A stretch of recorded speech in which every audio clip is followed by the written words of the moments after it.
Hello, everybody. Welcome to episode 59 of the Comic Room Pod. I am your host, Spro, and with me, as always, is Mr. Longbox. What's up? Hello. Welcome in, everybody. Appreciate you guys watching, listening. I haven't even told you this, but I think the news segment of the podcast is probably going to go for now. Okay. Just because there's absolutely no news. We're in a dead spot. Yeah. So, and I think, yeah, there's like no movies for quite a long time. And everything is just like kind of the calm before the storm of the Avengers movies. Yeah. So, that's fine. Yeah. We'll just follow what's up. yeah. So I figured, in the meantime, to replace news and maybe even long term, depending on what everybody likes. I can't totally kick out news because sometimes there's some like crazy stuff, but at least in the interim, we can do like a "What are you reading?" segment. Yeah. So Okay. I know during the semester that might be. I'm always reading something though. There's always something. That's true. Or, trying to read. Well, something that's interesting to them. Fine. Is reading. I don't know. No, What's something Beowulf or something. Well, that's.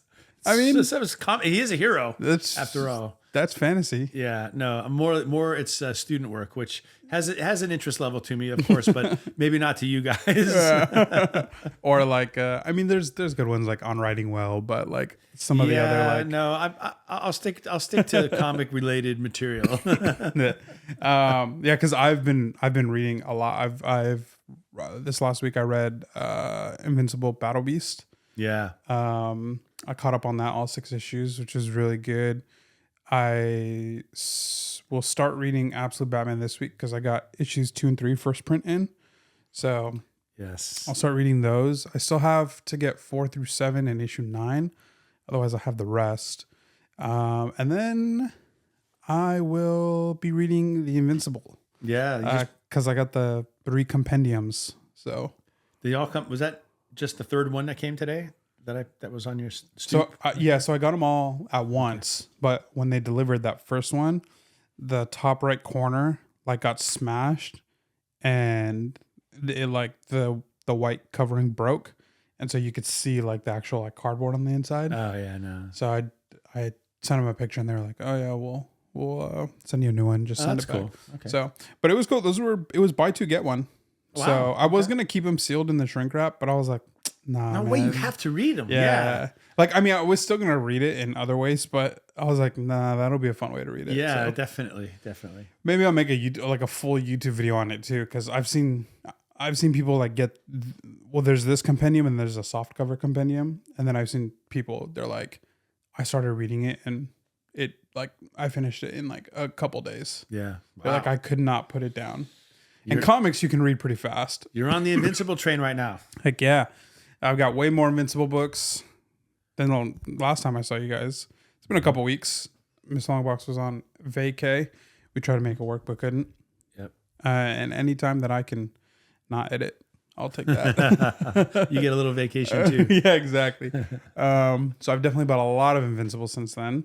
And I do have another big Invincible key, but that'll be my show and tell next week because my show and tell this week is actually going to lead into at least part of our discussion today. Okay. Well, then I guess I better go first because mine won't lead into our discussion. Yes, but let me remind them yes. to follow us on Instagram. Yes. I'm at Spros_comics. He is at Mr. Period Longbox. You can check us out there. Also, I'm going to be doing some whatnot sales. Just stuff that doesn't move in the IG sales or like some modern stuff that I really wouldn't bring to live sales. Like I kind of have, I mean, I'll bring like some, $5, $10 books to IG sales. But I think maybe once or twice I've brought a $1 book. And it was because it's like a key that's like destroyed type thing. And it's like, it's cooler to have it than to not. But as for like kind of just like Peach Momoko books, like I'd rather just like $1, $2 start those on whatnot. So link to that will be in the description, but it's the same as my IG. It's Spros_comics. So if you're active on whatnot, you can find me there. Going live soon. I might even go live, excuse me, today, which is irrelevant to you guys because This That'll will be in be the 2 past. days ago. Yeah, exactly. So, but yeah, check us out on IG at Mr. Pretty Longbox at Spros_comics. Yep. And like this if you enjoy it. Subscribe to the channel if you're not already. Hit the notification bell so you can get notified every time we upload an episode. And share this with a friend that you think might enjoy our conversation. And of course, always join in on our discourse in the comment section below. Yeah. We love reading and engaging with you guys. And if you have a show and tell, go ahead and tag us on Instagram, hashtag Comic Room Show and Tell. And let's see what you got for show and tell. So yeah, go ahead, kick us off. Okay, so as you guys know, I'm one of my goals for the year, and it was whatever has been to get all of the Golden Age Catwoman covers. That, and of course, Fantastic Four 1, and eventually at some point 5. I'm closing in. There were just 2 books, depending on how you define it, and we'll get into that in a minute. But two. There are only 8 total. And I picked up one of these 8 just this week on eBay, and I've got the grade covered for now because I want to kind of reveal that in a second. But it's Batman 65 CGC, and again I'll tell you the grade in a little bit. I want you guys to take a look at that cover. Can you see it all? I'm sure you can see it. Look how pristine looking the cover is. I know there's some damage a little bit here on the corner and along the spine, but just by comparison. So here's this. Comment down below what grade you think that is. And here's a postcard of this comic that I picked up at a thrift store. You see that? Yeah. A thrift store to commemorate. It's literally a postcard of this book, and this is a reproduction. I'm not sure that the original from 1951 isn't cleaner looking than the reproduction. Look at the colors, man. Yeah. The colors on this thing are tremendous. You can see the difference between the red and the purple and the black and the blue of her hair. I mean, there's so many variations of color, and red fades fast. You guys know, if you leave a red comic book in the sun, and it's going to turn, you see that with the X-Men 1 and stuff. That's a big deal. Or Daredevil 1, how red is the red, right? So anyway, gorgeous presenting copy of this book. I'll tell you the condition in a second. What do you think the condition would be just based on the cover of that book? Now, you already know. Yeah. So probably like a 9.8, I think. Yeah, it's a 9.8. Batman 65 from 1951. What I'm always looking for is some ways these are all are for my PC, I mean, I guess you could call them investments, but they're really for my PC. And I want to get good presenting copies of these covers as inexpensively as possible. So when I saw this book come up on eBay, I thought I might have a chance to get it cheap because here's the condition. It's a 0.5. This is a 0.5, which I'm sure shocks all you guys. The reason it's a 0.5, I'll tell you, is on the back, you have a piece missing here on the corner. Probably maybe, I don't know, maybe 12% of the back cover is missing. Yeah. With that little tear in the corner. And you see it looks a little ragged down here, like maybe it was left in water and then kind of rubbed off, or someone stuck it on a cheese grater, or one of the two. And I believe the cover is also detached, but that's not noted up here. But I think it is if you look at the grader notes.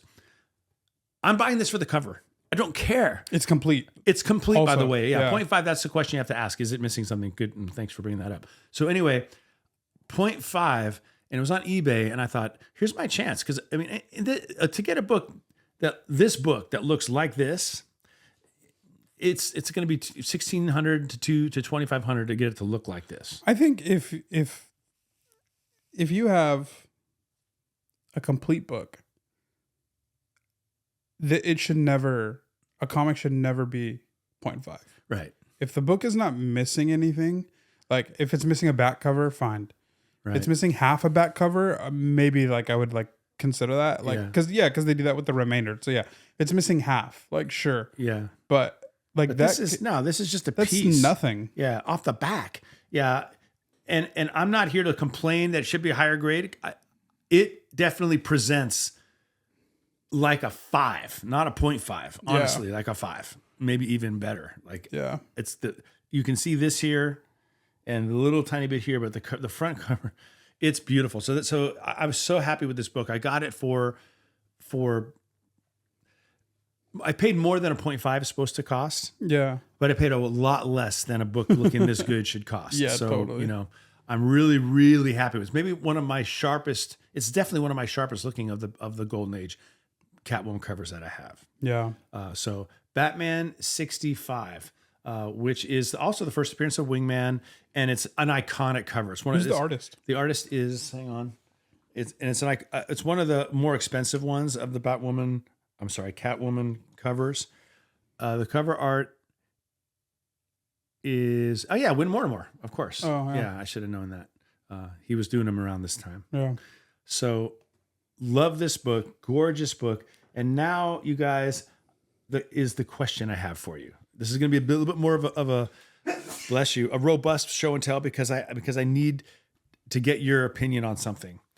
I need you to tell me if I'm done. I need you to tell me, am I finished? Have I collected all 8 of these? And here's why it's a dilemma. I'll show you. Here is Catwoman's second cover appearance. Nice. I have.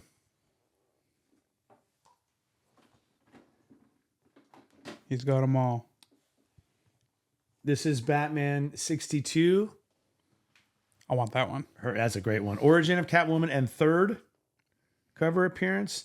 This is the fourth cover appearance right here. Batman 65. And then here's Batman 69 from 1952. I should just leave my glasses on for this. Anyway, I won't spend a lot of time introducing all these, but here they are. You've seen them all before. You've seen them. I know. I have brought them all. Notice all the red. Batman covers were a lot of red. Yeah, especially on those Catwoman covers. And then here's Tech 203 from 1954. Is that Golden Age or 1954, still Golden Age. It's her 6th cover appearance, 7th cover appearance. Another Win Mortimer, Batman issue 84. I like that one too. Yeah, that's a gorgeous cover, right? Really nice. And then finally, watch, they're all going to go crashing down. And then finally, her 8th and final Golden Age appearance in Tech issue 211 from September 1954. Last one. So there they are. Now the question I have is here is her first cover appearance. Detective Comics issue 122. That cover is a fake cover.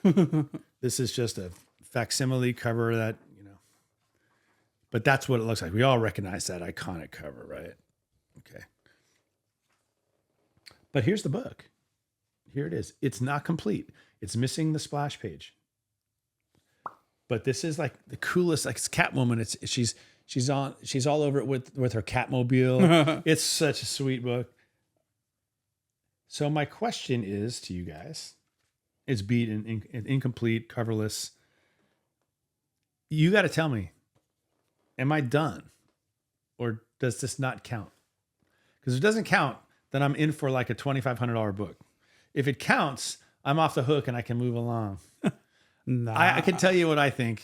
And the answer from Joshua is no. He's already shaking his head. No? That's a fake book right there. That's not a real comic.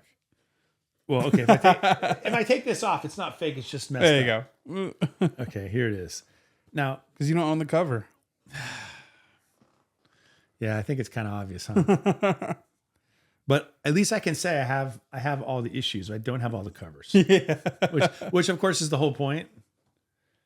But even coverless, this thing is a few $100. I bought this one for $50 because it was coverless and incomplete. Yeah. But well, what do you guys think? I kind of agree with you. Yeah. And the reason I know I agree with you is because I'm still looking for 122. Well, here's the thing, is when you have all these propped up, there's no 122 here. I could go print one of those right now for you too. Rats. Okay, all right. Then here's my next question, because I did have this opportunity come up this week, and I turned it down. All of these are universal. I mean, that's a 0.5, but it's a universal. It's not, right? And it's complete. Do I? This book's expensive. Yeah. Tech 120 is 22 in any condition is not cheap. I don't know anything about this. I'm just gonna check out. I mean, the I movie real can't. quick. The cheapest I've ever seen it in a complete form is close to 2,000. So it's gonna have to require one of these like Fantastic Four 1 style claim sale pushes, etc. Yeah. It does. I mean, and Go Collect or GPA sales, there aren't that many of them around, so it's really hard to. Tech, you said, right? Tech 122. Yeah, Tech 122. Detective Comics. Would it be okay to get one that's green label or purple label, or like I had an opportunity to buy one that was both incomplete and restored for less than 1,000 this week, but even the incomplete restored grade was probably, the guy said, 1 or a 0.5. So it's beat and it's incomplete and it's restored. I'm like, well, I don't know. Let's see. Would that be permissible, you guys? Can I get a green label one? Would it still count? Oh my gosh. What?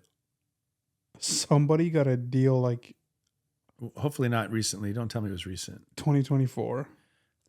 Look at this cover. This is exactly, I think this is a 0.5 complete. Oh my gosh, you are not going to be happy. You're going to track this guy down. I'd say, bro. This sold for, hold on, I got to go back. On December 23rd, 2024, this sold for $1,185. Let me show you the back cover first. 2 days before Christmas. Okay, that's the back cover. Yeah, that's what I'm looking for. I'm looking for a book like that. It's the front cover. Oh, that's the book I want. Look at the colors. The bright yellow. Everything is bright and shiny. I'm sick. I love that term. I'm sick. I feel sick inside.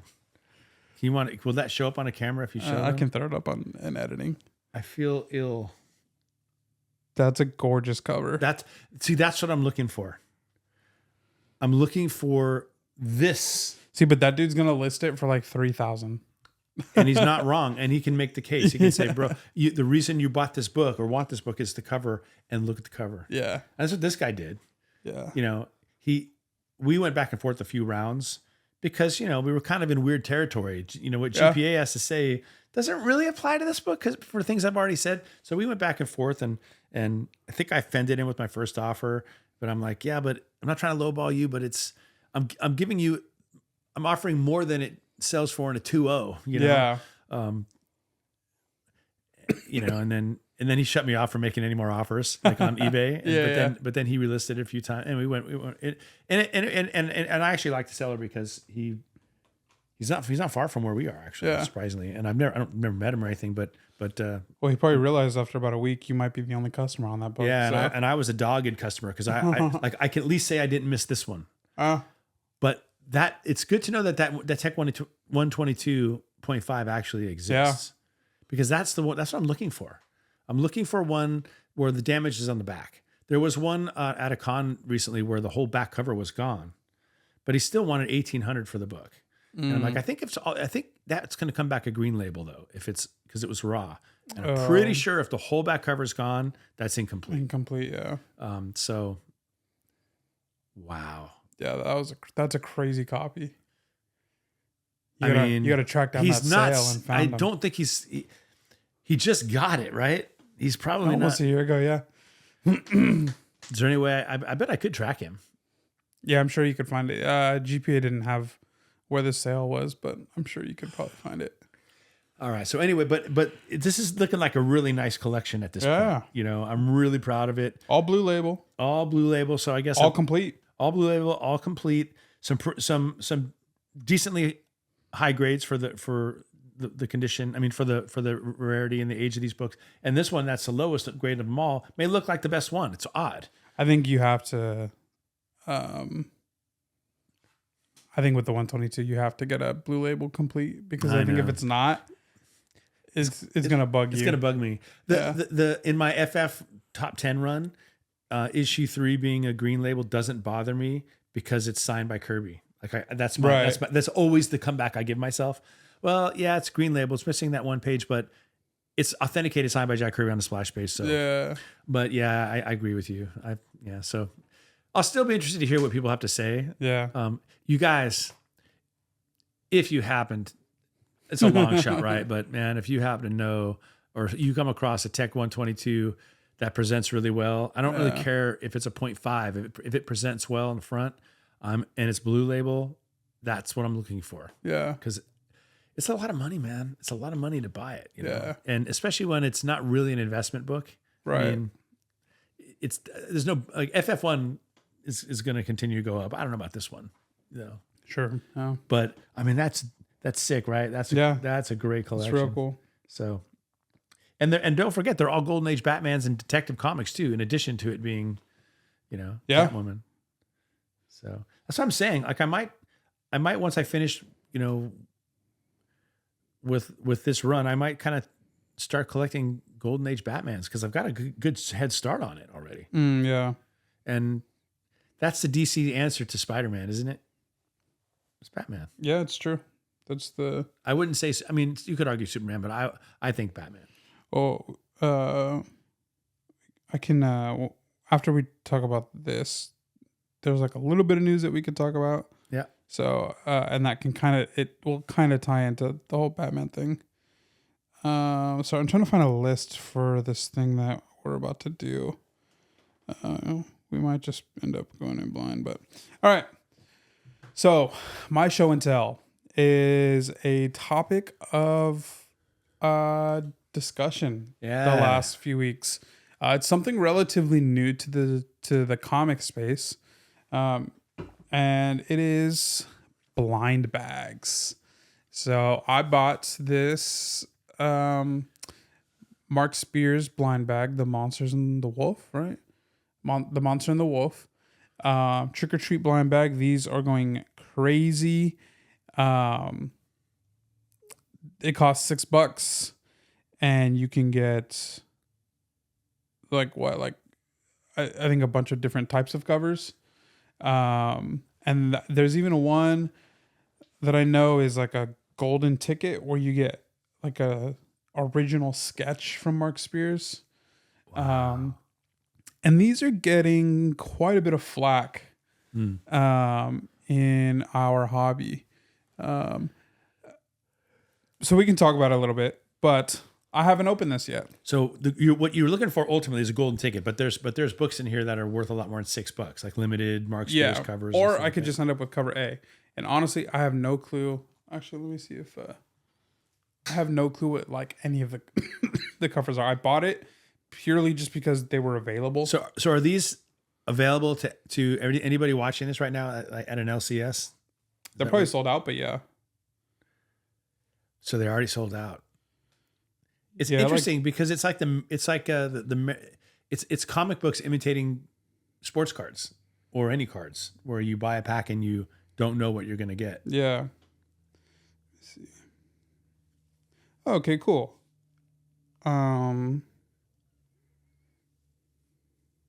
Key Collector has all the variants or whatever, all the possibilities. So you can put that up on the screen or an edit or whatever. What would be the 2 or 3 that would be the ones that would like make the investment worth it? Yeah. Well, I think either way, it's not much of an investment because this costs $6. So you're either getting cover A or you're not, which is like, I think kind of where the conversation dies for me, honestly. It's like, I think there are some blind bags where they charge more, and I think resale on these, let me see what they're reselling for before we open it.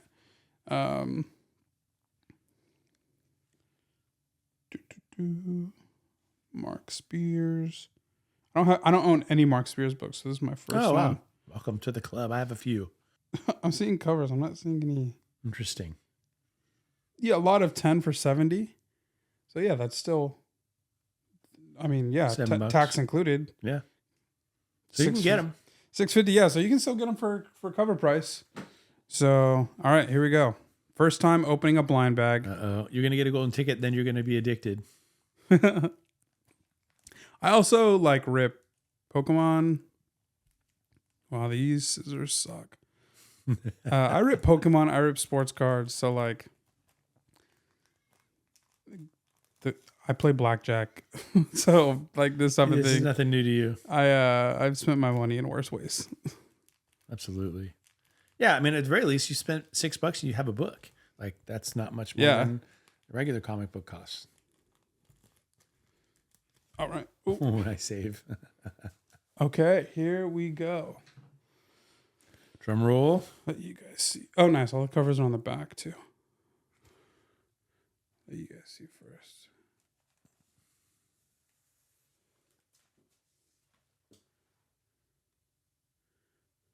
Normie cover, I think. Is that cover A?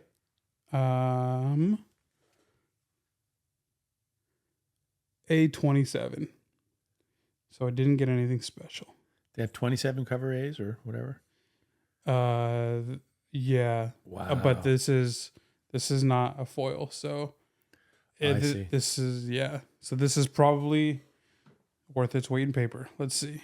It's a cool cover though. Mark Spears, Monster and the Wolf. I wonder if somebody's like buying them all to collect.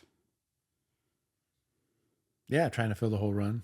You know there is. It's like baseball cards. I want the whole set. Sold.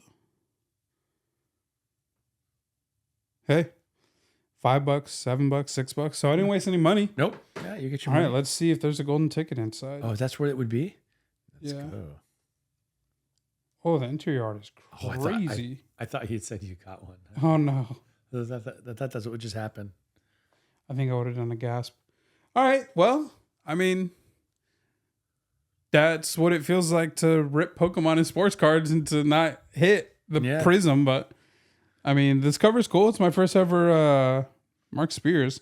You know, his colors are amazing. Yeah. Like, man, it's like. Yeah, they pop. Just the red and the green of the jacket from Frankenstein's Monster, and then the yellow. It's just so good. The blue under the eyes. Yeah, that's neat. There is a cover. Oh, yeah, A71. That's one I would have wanted. And then A67 would have been cool. And yeah, I think those two. Interesting. So I could I don't think actually you could have bought those covers. I think you had to buy the blind bag. Yeah, who knows which ones will wind up being the ones that people want to pay for. You never really know. Like, yeah. You know, are they all printed the same number? I don't know. I was hoping for a foil, but it's all good.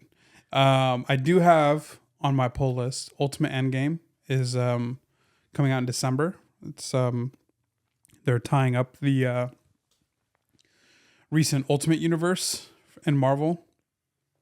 And there's original Peach Momoko art and original Todd Knock art and a few other artists that I can't think of who it is right now. Original Peach Momoko. Yeah. That's cool. So, all right. There it is. Nothing crazy. And it's appropriate that we talk about this today, given the NBA story that broke about gambling, which we're not going to talk about because we'll spend the whole podcast talking about it. But crazy, man. Yeah, that's wild. We'll see. And that feels like more information keeps coming out. But do you consider that good or bad for the hobby? Blind bags? Yeah. I don't think it's bad for the hobby. Yeah, I don't either.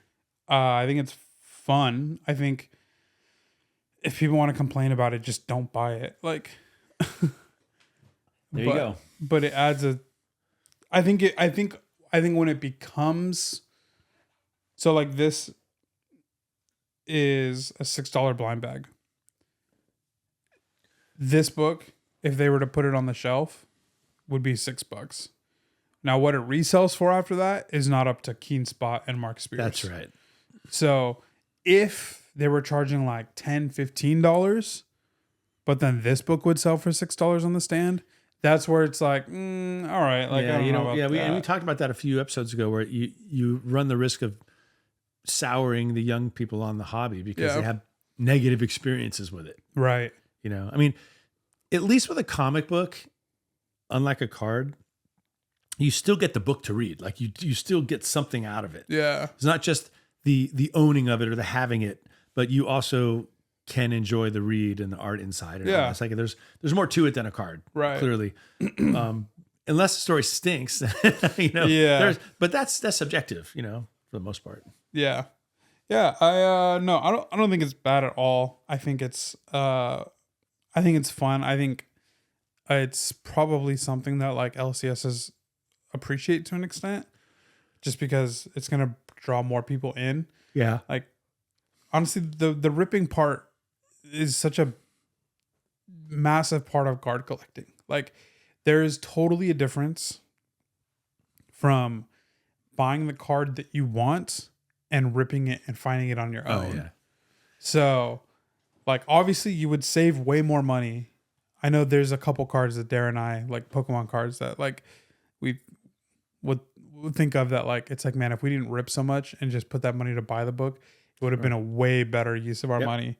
And we'd actually have the card, and like, we don't have that card today. So yeah, but it's not as fun. Exactly. But it's not as fun. And I think as long as it's something like this where it's $6, and it's like, if the lowest book that you're going to get is worth $6 on the stand, that's fair. Yeah. So I think blind bags are fine. I don't think there's a need to overreact to blind bags. I don't think there's a need to, honestly, I don't even think it's much of a conversation. Like, nah. And the thing is, if people don't like it, they won't buy it. And if they don't buy it, then they'll stop doing it. So let the market determine whether or not we want it. right. You know, I mean, there's something about it that's kind of fun. What are you doing? Shots over there? What's going on? Espresso. Getting loosened up or what? Yeah. Incidentally, I did go looking through my sports cards last week because I was just curious of what I had for a long time. And I actually did end up, I must have pulled that Michael Jordan baseball card because I did have it. Oh, really? Yeah, the 90, I guess it was 91. The White Sox one? Upper Deck White Sox. I paid exorbitantly more in pulls than that card ever was worth, even at its peak. But I had a lot of fun, you know. Yeah, for sure. Doing it. And it was cool. It was like flipping through one. Oh yeah, I did get it. Cool. Yeah. You know, it's worth like $10, you know, or not even, but it's still, to this day, I remember how much fun it was to just keep pulling. Cause you know. Yeah. It's fun. I think it's going to draw people in. I think it might draw people in for a short term and then they're gone. But I mean, like I don't know how much the Batman one was when they just refreshed it, which I read issues 1 and 2. It's pretty good. I might put it on my poll. But people love Batman. And so like if you draw people in and get that like gambling-esque dopamine hit for those people, a lot will probably leave, but some might stay. Like, sure. If you've never really bought a comic before, but you're a Batman fan, and then you see like, oh, I could rip these blind bags and I could get like something cool, and you start ripping, and then you're like stuck with these comics, and you're like, well, let me just like read it to see what it's about. Yeah. Somebody might fall in love. Look, I'm telling you, if they come up with some kind of a blind bag thing where one of the things you could pull would be like a Jenny Frisson original or Frank Miller original, you better just tie me up and hold me down because I would be like, I'm gonna get like 100 of those. I'm sure a Jenny Frisson one will pop up for sure. Yeah. Yeah, I mean they're popular. They're flying off the shelves. I got this at our LCS the day it dropped. So I've been waiting a week to open it because these came out last week. Oh wow. No wonder you were like, what do you mean you can't record? What do you mean you're on vacation? I'm driving down there and I'm picking you up. We gotta do it. Get on Zoom.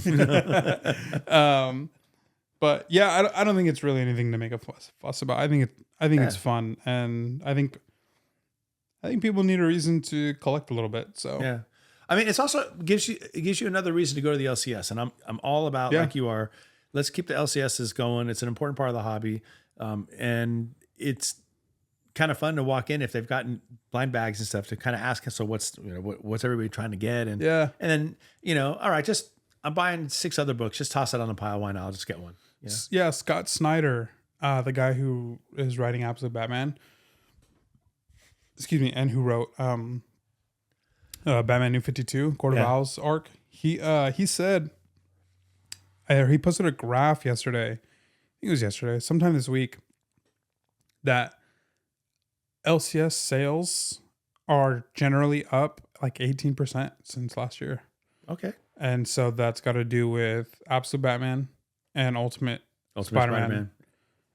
And maybe the other Ultimate stuff too, and other Absolute stuff. But those two are like the standard bearers, right? Yeah. So, and then, I mean, if people are already walking in for that stuff and then you throw in blind bags up there, that's going to make more sales happen. So that's got to be frightening as a comic shop owner to realize that your whole livelihood 100% depends on Marvel, DC, and the independents giving you good stuff to sell. Like you don't really have control. You have no control over it, as a matter of fact. And if it's all junk, no one's going to buy it. And then there's no energy. And then your livelihood is threatened. But this year, at least, they had some really good stuff come out, and probably it's a good time to be a comic shop owner. Yeah. So I'm happy for it. Yeah. I mean, I put my money down. I bought, I didn't get the comics, although I ended up getting them after the fact. I did get the trade for the first Ultimate Spider-Man trade and the first Absolute Batman trade. Then I bought the Absolute Batman one from you, and then I bought like 6 versions of Absolute Batman 13 at the LCS because it's the first Absolute Catwoman, and I as you know, I like getting key Catwoman cover issues. First Ultimate Fantastic Four came out today, or this week. Well, I'm going to the LCS right after this. Oh yeah, and the Ultimates, the new Ultimates issue. Oh, okay. I'm gonna have to pick that up. Yeah, so it might even be pulled for me just because they know it's possible. But yeah, it's just fun. You bring some energy into the shop. I like it. Yeah. So I'm not mad about it. Yeah, me either. So it's good. All right, so I've done a lot of reading this week, comic reading, mostly because I had to bag and board everything, and I'm like, well, reward yourself a little bit. I'm like, usually I like bag and board, and I'm like, I'll read it later, and then I don't. And then I'm like, you know what? I'm gonna read it before I put it in the bag and board. Yeah. So like I said, I'm all caught up on Ultimate Spider-Man, which I mean, I read it every month. There's only 2 more issues left, then it's done. They're done. They're done. So how many issues total? 24. So 4 trade paperbacks. Yeah. Ultimately, if I want to go that route. Yeah. So is it worth it? Is it a good read? Oh, it's an incredible read. Okay. I haven't read the first 6 issues in the first trade yet. Man, and it's Jonathan Hickman and Marco Cicchetto. Like you can't get better than Hickman in Marvel. Like I mean in general, you can't get better than Hickman. No matter who the publisher is, but in Marvel, like it really doesn't get better than Hickman. And Cicchetto, I'm biased. He did the interior for Zdarsky's Daredevil run. And I just like love his interior work. I think his style is so good. And him and Ryan Otley are 2 of my favorite interior guys. And I only recently fell in love with Otley's work reading Invincible Battle Beast. That's cool. Because I don't think he joined Invincible for a little while. There's another guy, Corey Walker, who did the work. So from the stuff that I've read from Invincible, I don't think it's been Otley yet. But I love Otley's like sharp lines that he does, and it's real good. And Cicchetto is like very sketchy, not in the sense of like suspicious, but like he's just got like a lot of lines. Like I don't know, just his pencils are so good. Yeah. And he brings a lot of like it was it would make me sad every time there was a guest artist on Ultimate Spider-Man because he had to take a break or for whatever reason it was. It fell off. Yeah, and I'm like, man, bring him back. Yeah. I think his Daredevil design is tough to beat. His Punisher design is tough to beat, and his older 34-year-old Peter Parker is tough to beat. Just so good. It's like that. Right in the middle of the Frank Miller Daredevil run in issue 162, because it starts in 158 and finishes in the 180s, or 190s. But the right in the middle of it in issue 162, there's no Frank Miller. It's not a Frank Miller cover. It's not Frank Miller art. It's just really? For whatever reason he just couldn't do it that month. And I mean, I'm not going to disparage because I can't draw at all, but it's just you put the whole run like out on the table and you say, what doesn't belong here? Like, it's really clear. Yeah. You're like, wait on what's happening. What happened with that issue right there? So Ultimate Spider-Man, without spoilers so far, huge twist this week or this month. So with 2 issues left, it'll be really interesting to see what they do. It ended on a cliffhanger last week, and then they twisted it. Or sorry, it ended on a cliffhanger last month, and then they twisted the cliffhanger this month. Okay. Building momentum for the grand finale. Yeah, so it's all building towards Kingpin, which is something you find out very early on, so that's not much of a spoiler. Which is cool because Kingpin is Spider-Man's issue 50, pretty early villain, and then Major Miller nemesis. repurposed him for Daredevil. So it's cool to see, in this alternate universe, that Kingpin is Spider-Man's true nemesis. Because this is a 34-year-old Peter who gets bit by a spider, not a 14-year-old Peter who gets bit by a spider. Really? Oh, that's a cool idea. Yeah. So Changes everything. So him and MJ are married, and oh wow, and they have 2 kids. That's cool. And he still works for the Bugle. And MJ she's the breadwinner, and he just is like, I love taking photos, and I love being a dad. That's Peter's whole thing. He's non-traditional. Yeah, he's just like, let me take photos and let me be a good dad. That's literally he's just so chill. But so his first big villain is essentially Kingpin. Nice. But they've yet to really interact yet. So it's probably going to be 2 issues of just wow. I don't even know. It's going to be, man. I know can't it's going to wait. be good though. I need to.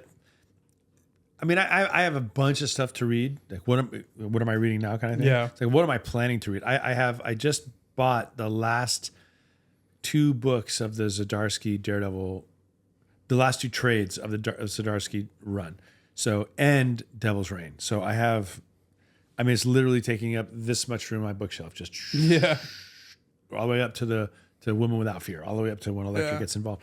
And so that one I need to start. But I also have the 3 thick books on Hickman's Fantastic Four run that I want to read. Have that one. But what's sitting on my bedside right now is the Court of Owls run, because I need to get that one back to you, but also because I really I love that character. I love Batman. I love his world. I love the Bat family. I love all of that. So I feel myself getting pulled more and more down that road, man. I think I might be going toward Batman books and which you could do a lot worse. Totally. It's just I've always sort of been this collector that I kind of liked being on the edges, the fringes. Not that FF was ever on the edge or the fringe, but it was been more contrary. Like, oh, everybody reads Spider-Man. I'm going to do something else. Yeah, it's always. I mean, you won't like this, but it's true that they live in the shadow of they do. ASM. Yeah, they do. And so I sit here in the shadows with my favorite characters. Rubbing my nose at Spider-Man. Being bitter that he's got so many titles and Black Cat is as popular as Catwoman, which makes no sense because she's basically new and a copy. But hey, it's Spider-Man, or all the rants that I go on. Yeah. I can't. It's kind of unfair because I put myself there. Like I did that. Yeah. And to make a sports analogy, I was a Michael Jordan contrarian when he was a player. I rooted against him every single time he was in the finals. Every single time, from the first time against the Lakers to the last time against the Jazz, and I was disappointed 6 times in a row.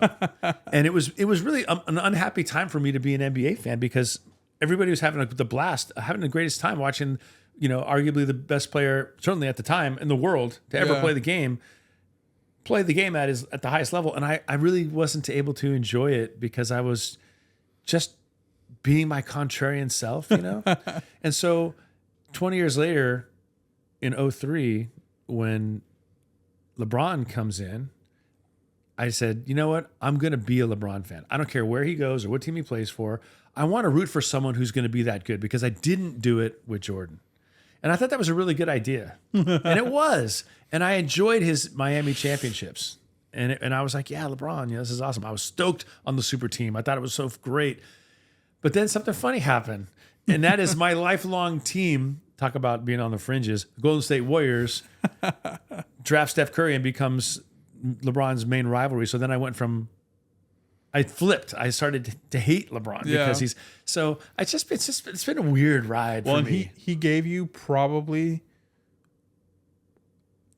like one of the worst championship losses in the history of sports. I'm never going to get over it. 2016. I'll never get over it. I mean, we won 2 more in a row after that, and it didn't change the pain of the 2016. Yeah, I thought it would. Like, well, I remember saying the night after, posting on a message board I belong to, well, the only way to get over this is win a bunch more and hang a bunch of more championships, and didn't matter. And we won 3 more, and I still so mad at LeBron for how he leveraged Brian Windhorst to get Draymond suspended for Game 6. Man, I'm sorry. That was so cheesy. LeBron's this way. Well, and there's more stuff coming out. The black SUV stuff have you heard that? No. Jeff Teague. Yeah. Sorry, we won't ramble about sports for too long. Yeah. Jeff Teague said on his podcast, I forgot who he does it with, that pretty much like if you start saying stuff about Braun, this is all speculation. Call, right? Like there's no actual proof or evidence of this. But yeah, he said you'll get a call, black SUVs will pull up. I did see that. That's right. I just didn't realize it was Jeff Teague that said it. That's hilarious. Yeah. So bringing it back to comics, that's the way I've been. And that's why I didn't pick Spider-Man when I was a kid and deciding which one I should pick. But I'm kind of at that LeBron point back after Jordan. Where I'm like, you know what? I want to get in. I want to get in on it. I want to get in the mainstream, and it's not going to be Spider-Man, but I think it might be Batman. Because Batman is that. I think as a collector, Batman is preferable to collect than Superman. He's way hotter, way more sought after. I get it. Action Comics won, but that's the anomaly. But I mean, when you're on a claim sale and someone says, "Hey, I've got some Golden Age Superman or Golden Age Batman. What do you want to look at?" Yeah, I mean, it's not even close. Where do you start? Tech 27. No, I don't know.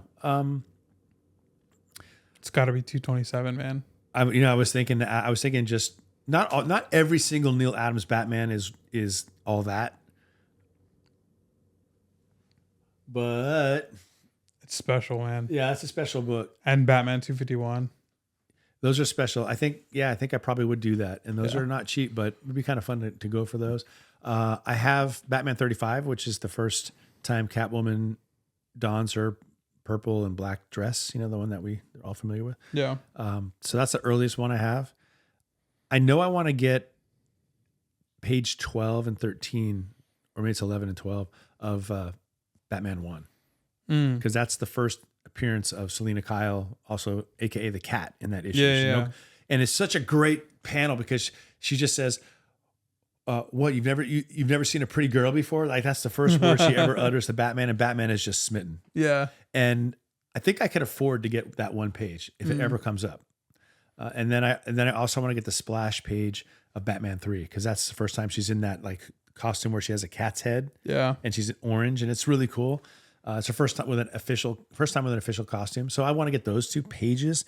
I could never get those books. Yeah. I mean, I could get Batman 3, but I mean, that's insane. but I think I could start with the really cool Bronze Age keys. And he doesn't have a lot of Silver Age keys, really, when you think about it. It's not like Silver Age Batman. No, not really. Not really that good. I mean, like Batman Silver Age stuff is mostly like first Silver Age appearance of like Harvey Dent or the villains gallery. So and frankly, his 50s stuff isn't all that great either. You know, he wasn't. Yeah. But his 1940s stuff, and if you include, and that would include Detective Comics, any of it's amazing. It's all amazing. Yeah, gold and bronzes. Yeah, and that's the challenge with Batman though. It's not just one title; it's 2. Yeah, it's Batman and it's Tech. Yeah, which is the OG title? It's Tech, but it's so different stories and different characters making, like Batgirl doesn't really show up in the Tech title. She mainly shows up in the Batman title. Right. And Catwoman's mostly in the Batman title. Yeah. And Tech is more actually like him being a detective, and Batman is more of the action side. So that's interesting. Well, I have a lot. I mean, I have a lot of Copper Age stuff because I have all Frank Miller stuff, all of it. Yeah. You know, the Dark Knight, the year 1, and I've got the McFarlane year 2 stuff. So, I mean, I've got a pretty good jump on it if I decided. I just don't want to, it's not a run filling thing. It's just too many. I'm not doing that. Yeah, no. I'm just going to pick like the really iconic stuff. So yeah, Tech 227. That, I don't know. I think that would be a fun thing to do though. Yeah. What's the one with the Joker cover? Is it 254? 250? 251. 251. I never remember that number. Yeah. Maybe the first Ra's al Ghul. That's a cool cover. That's a great cover. Yeah. So maybe just cool cover Batmans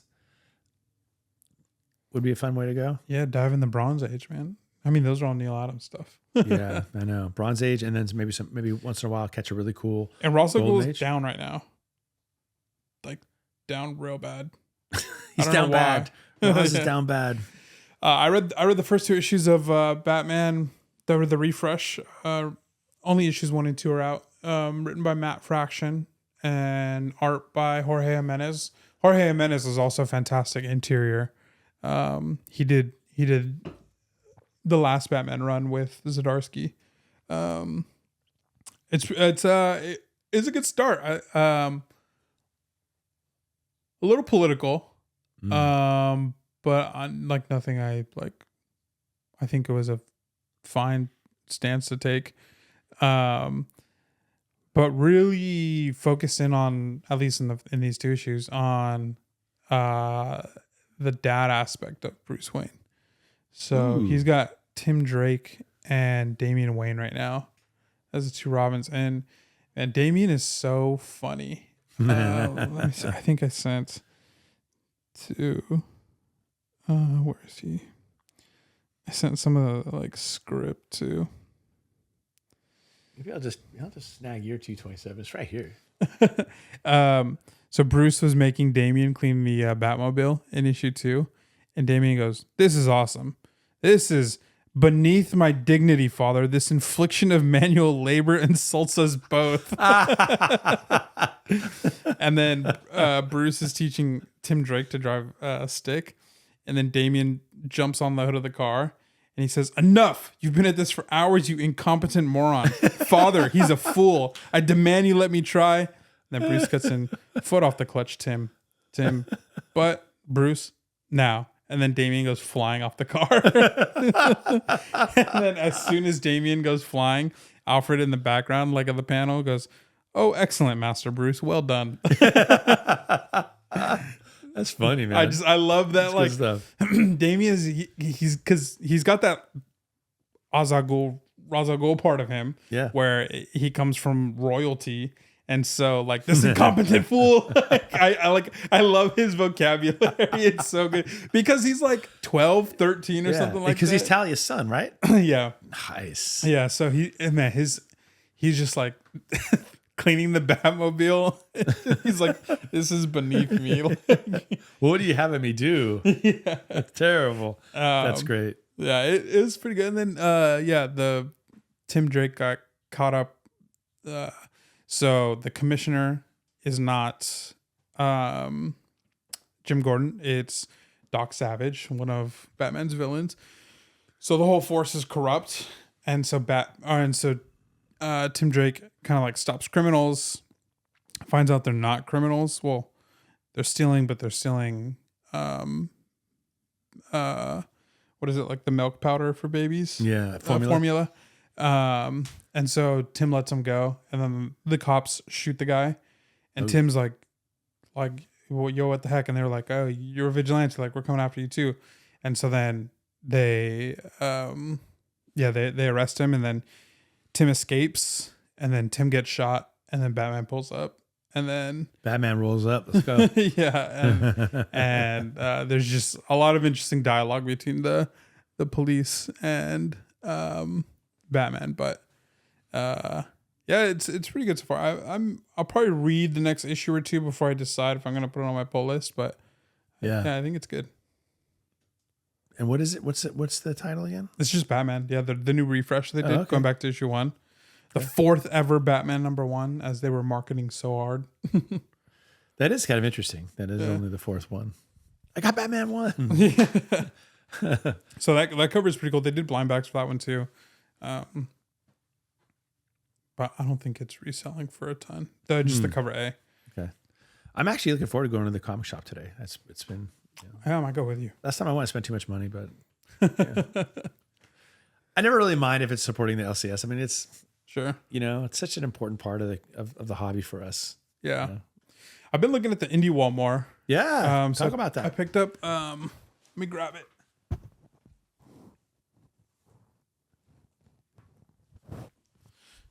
I picked up this book because it was actually in the, like as a teaser and at the end of one of the Invincible Battle Beasts. So this is called Blood and Thunder. That's a really cool cover.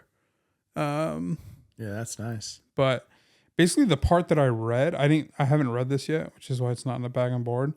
But pretty much this girl on the cover has that gun, and the gun is like AI. So she's able to like talk to it to do specific types of. Oh, wow.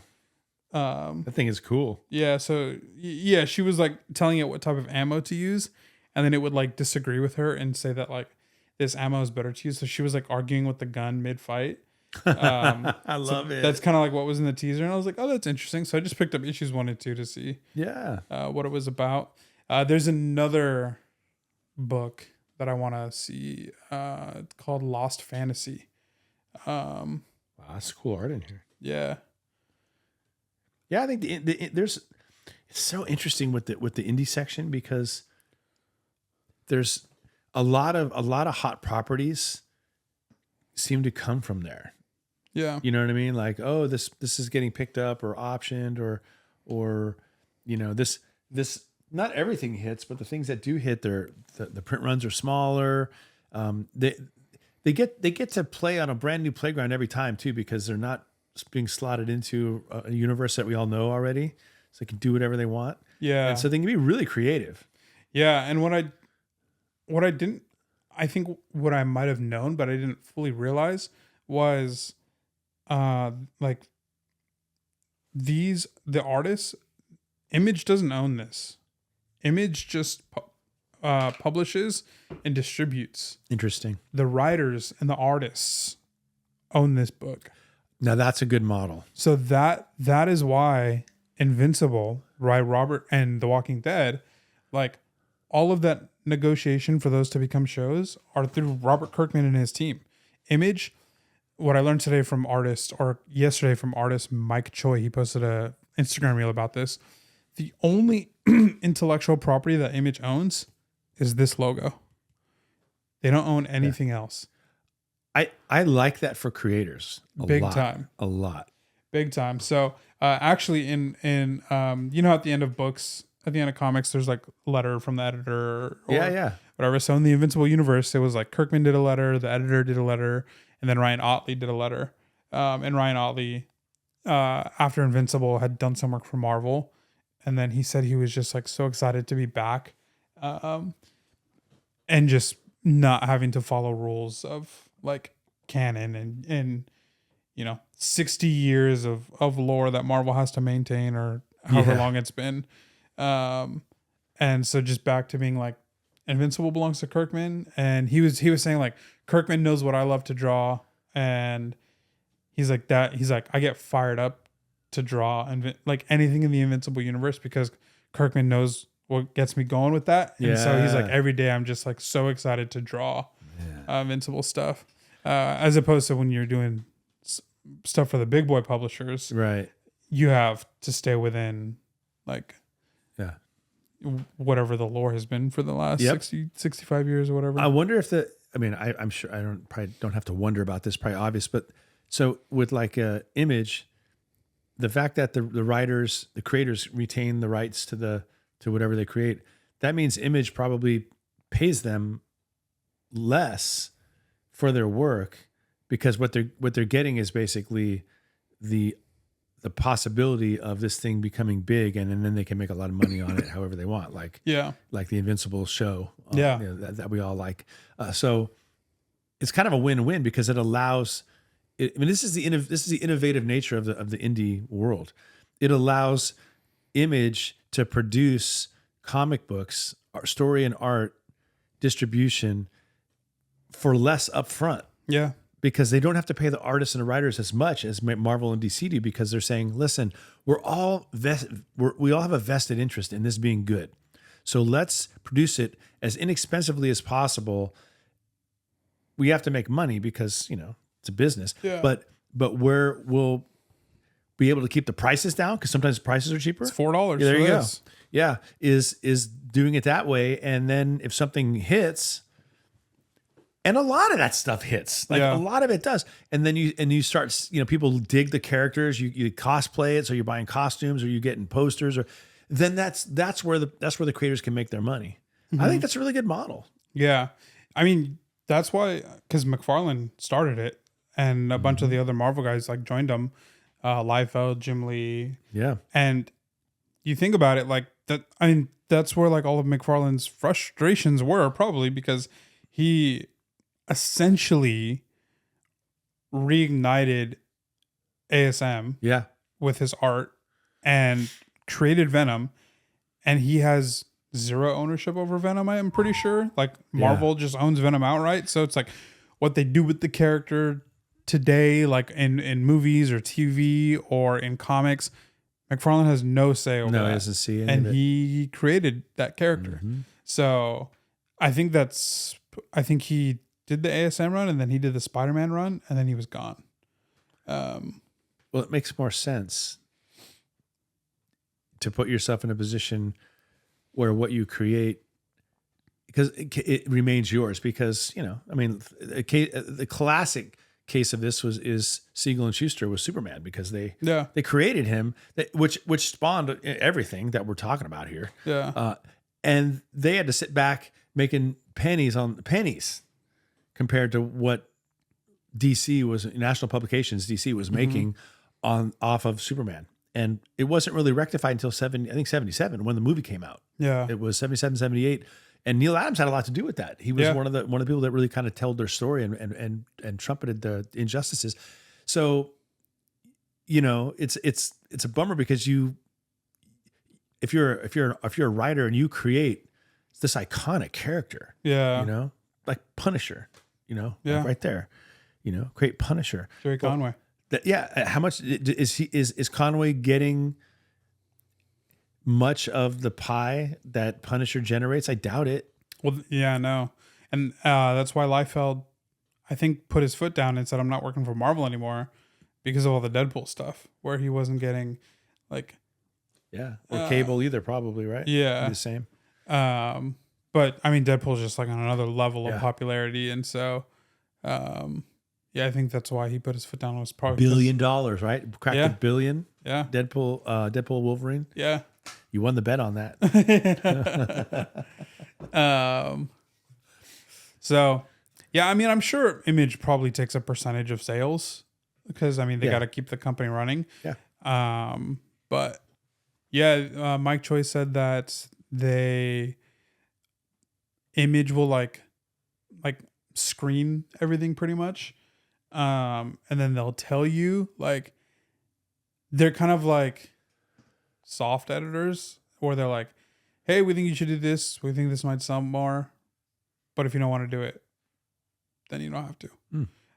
And then he said the only time that they'll really step in is if it's something like just too vulgar, where they're like, yeah, we can't print and distribute this. Like, we just like this just can't be under our banner.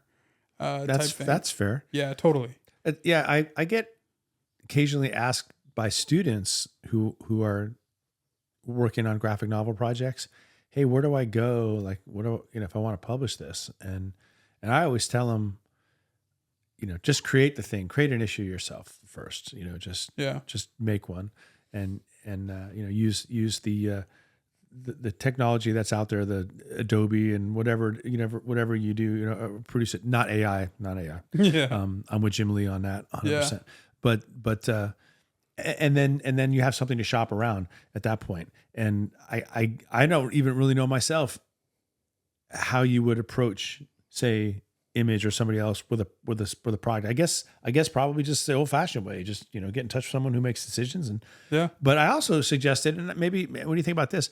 I tell students, create a series, and then just walk into an LCS and see if they'll just consign it. Like they might just stick it in there. A lot of LCSs support and celebrate local talent and stuff like that. So, and what do they have to lose? Like a little bit of shelf space, but they don't have to buy 400 copies of it. Yeah. If it sells, they take a piece. If it doesn't sell, it doesn't cost them anything. Yeah. And they get to kind of embed themselves more into the community. I think that's probably a viable thing for, young writers and artists to consider.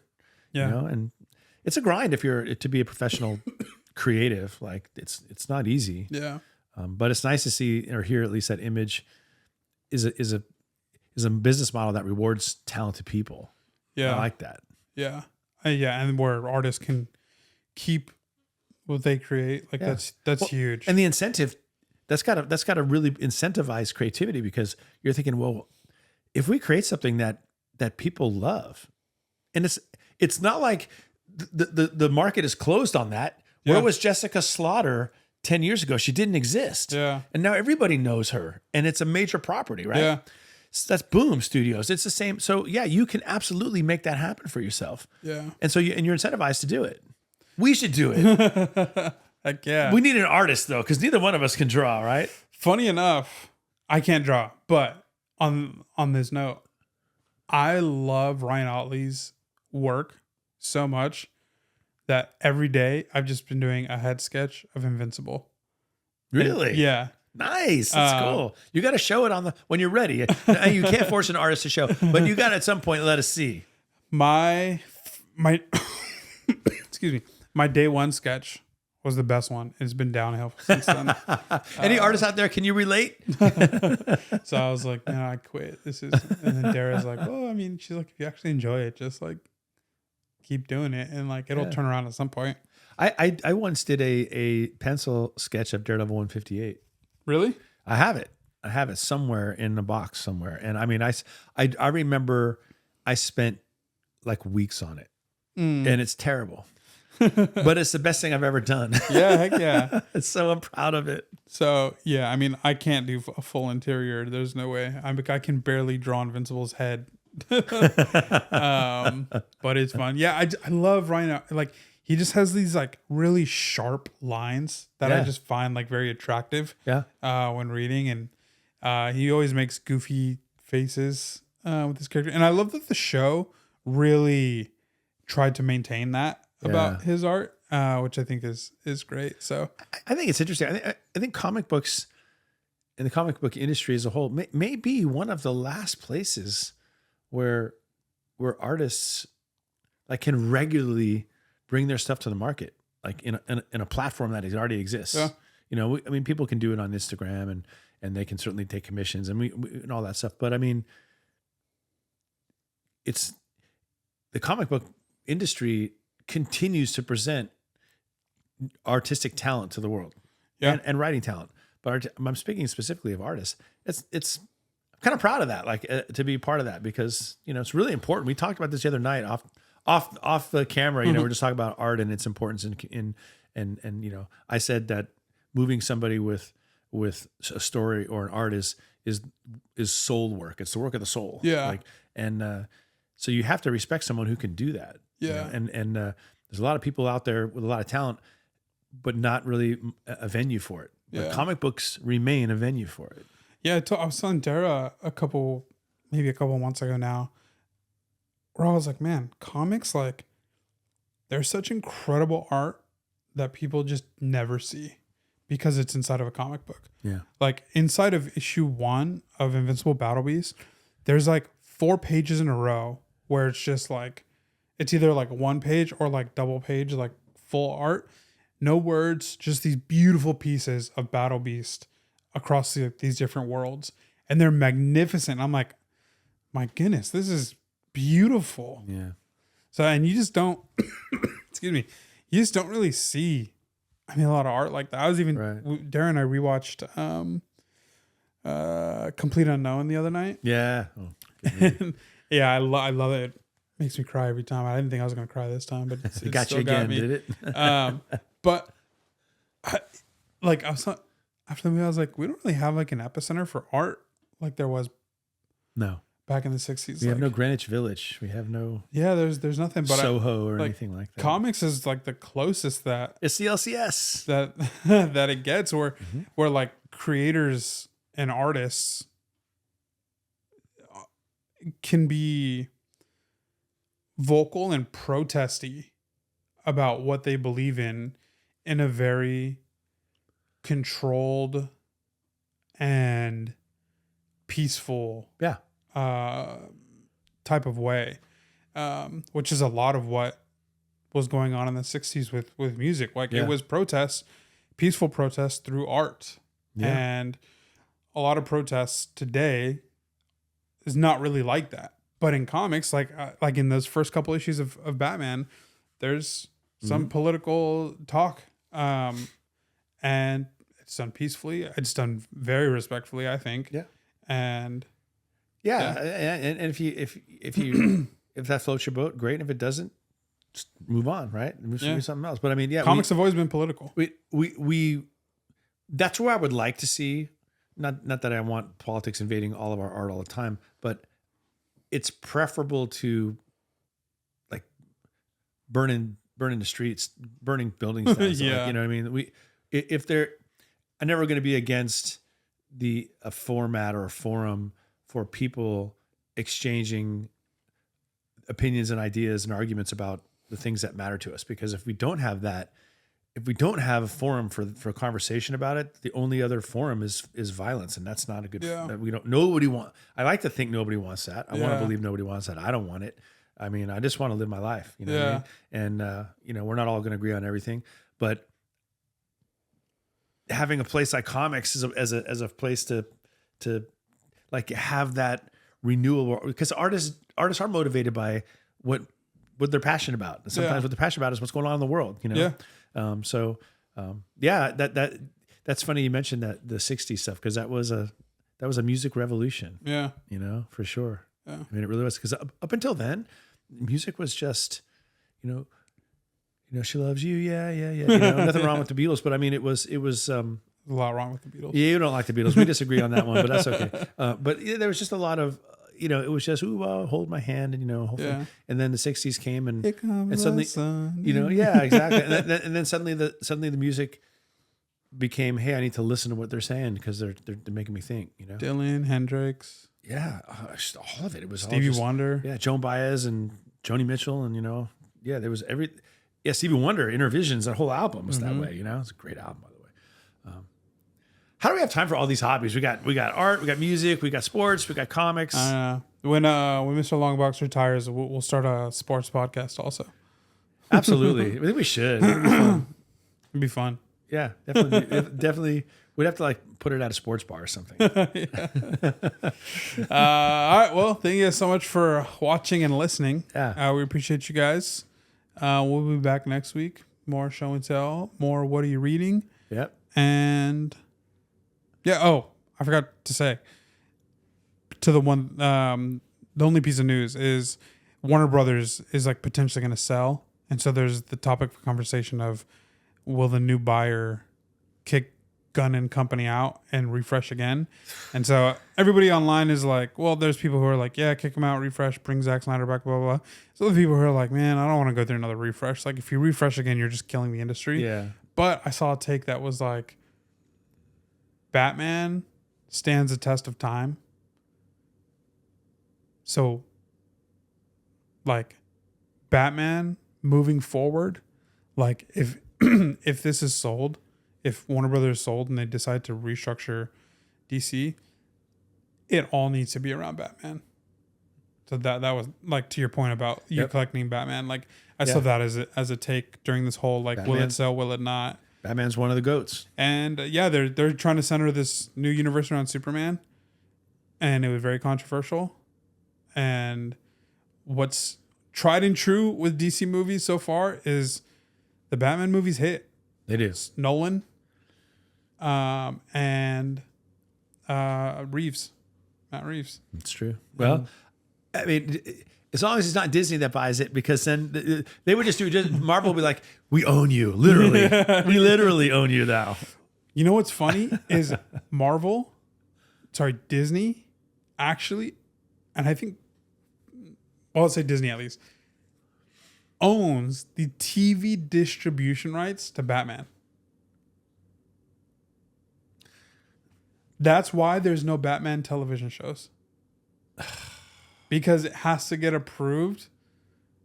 And it's like some weird Fox thing. And this goes all the way back to Adam West. Oh my gosh. Are you serious? Mm-hmm. Wow. And it goes through I watched a whole video on it. It's crazy.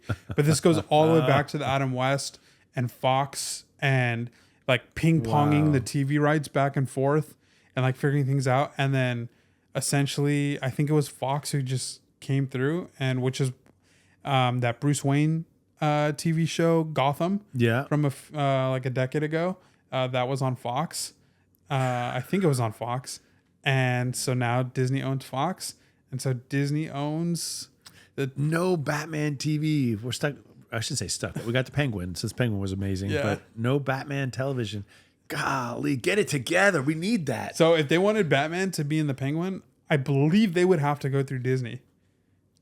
That's Disney wild. / Fox That's to wild. get approval. Yeah. Someone should come up with like a funny, spoofy comic book DC line where they're trying to save DC from being bought by Marvel, and have the OGs like Batman and Superman and Wonder Woman, Flash, the Green Lantern, all the Golden Age characters. Justice Society trying to stop this from happening because the it's big mouse. Yeah, yeah, we got to fight the big mouse. That would be funny. Someone needs to do that. Oh man. Anyway, good stuff, man. Yeah. All right. Well, thanks guys for watching and listening. We're off to the LCS. Yeah, appreciate you guys. Check us out on Instagram, Spros_comics and Mr. Period Longbox. Yep. And we'll see you guys next week. Yeah. See you later. Peace.